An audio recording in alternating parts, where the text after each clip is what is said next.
The Iowa football team suffered its third consecutive loss, falling 16-13 at Michigan State last weekend.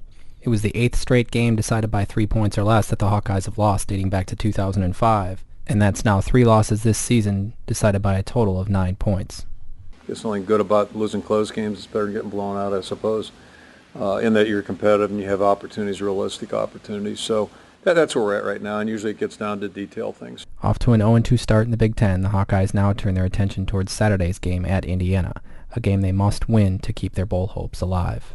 The only thing you can do is keep your head up, just keep going, and learn each week, and just try to get better as each week goes on, and do everything you can to help the offense out.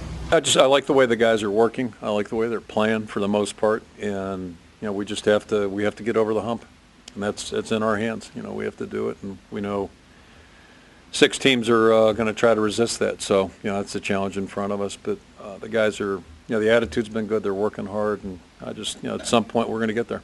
We lost 3 by a span of 10 points. So it's encouraging but depressing at the same time. We could be 6-0, and it could be less than that. We know how close we are. We know we just make a few more plays. We could easily be a 6-0 team as compared to 3-3. I'd say we're the best 3-3 team in the nation. I mean, as far as 500 teams go, we'd probably be as good as anybody right now.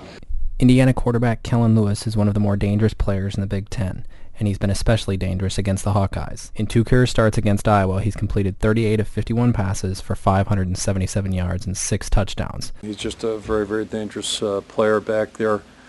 He was a dangerous athlete a couple years ago. Now he's a very dangerous quarterback. He's a guy that throws the ball well, very explosive running the football. So, it starts right there with him. He's as good and as versatile as anybody that we will play. He is the true dual threat quarterback. He can run it and he can throw it.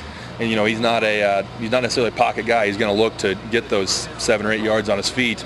And when he is running the ball, we got to be able to get guys to him. Put some hits on him if he's going to be running the ball as their quarterback, because their offense kind of goes as he goes. That's something you don't want to go against. This guy that is that accurate when he throws and is that fast when he gets out of that pocket. So just presents to us. We dealt with him last year and not as well as we'd like. Obviously he had that one run on us, but it's just we keep talking about the small things. Stay in your lanes.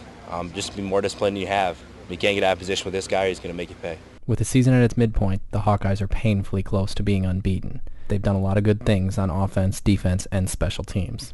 Just not enough to win. There's good and bad, and that's kind of like our football team right now. There's good and bad, and the good news is I think the bad is correctable, and the things that are keeping us from winning I think are addressable, correctable, and we'll go from there. The good news is our attitude's been outstanding. The guys are playing with really good effort. They're practicing well, and they're doing everything they can to ensure that we're going to have a good season. And that's why I feel pretty good sitting here today, even though we've lost 3 straight.